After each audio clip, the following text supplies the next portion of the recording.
네, 오늘부터 강화된 거리 두기가 적용되죠. 앞으로 2주 동안은 전국에서 5명 이상의 사적 모임을 할 수가 없는데요. 자영업자들은 당장 오늘 점심 장사부터 매출 타격이 크다고 호소하고 있습니다. 자세한 내용은 취재기자 연결해서 들어보겠습니다. 황보혜경 기자. 네, 서울 연남동에 나와 있습니다. 네, 오늘 점심시간의 풍경, 지난 주말과 사뭇 달랐습니까?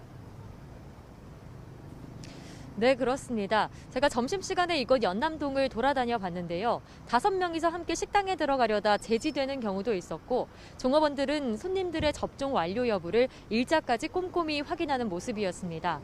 오늘부터 사회적 거리 두기가 강화되면서 전국적으로 사적 모임 인원이 4명으로 줄었습니다. 자영업자들은 당장 오늘 점심부터 단체 손님 예약이 취소되면서 준비했던 음식 재료를 모두 버리게 됐다며 분통을 터뜨렸는데요. 직접 들어보시겠습니다. 당장 오늘만 해도 8분, 10분, 12분, 16분 예약이 잡혀 있는 상태였는데 지금 현재 다 취소가 된 상태입니다. 준비했던 식재료는 어쩔 수 없이 폐기 처분할 수밖에 없는 상황인 거죠, 지금 사실. 당분간 식당과 카페 등은 밤 9시가 되면 문을 닫아야 하고 영화관이나 PC방, 학원 등은 밤 10시까지만 운영합니다. 자영업자들은 가뜩이나 매출이 줄었는데 이번 조치가 길어지면 영업에 큰 타격이 불가피하다고 우려했습니다. 반면 시민들은 코로나19 상황을 고려했을 때 강력한 조치가 필요하다는 목소리가 컸습니다. 이번 조치 가운데 백신 미접종자 예외 조치가 사라진 것도 달라진 점인데요. 식당이나 카페를 접종자들과 함께 이용할 수 있었던 이전과 달리 미접종자는 당분간 혼자서만 이용이 가능합니다.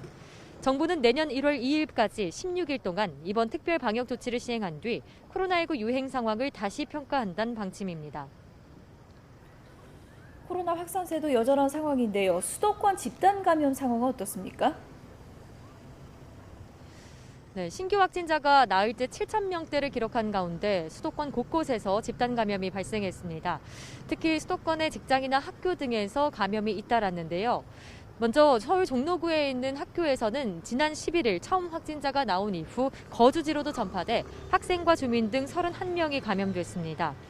경기 시흥시에 있는 골판지 제조업체에선 22명, 성남시 건설 현장에선 23명이 확진되는 등 직장에서의 감염도 계속됐습니다.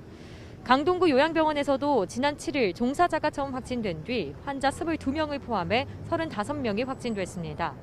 방역당국은 다중이용시설에서 감염이 늘고 있다며 방역수칙 준수와 적극적인 백신 접종을 당부했습니다. 지금까지 서울 연남동 거리에서 YTN 홍보혜경입니다.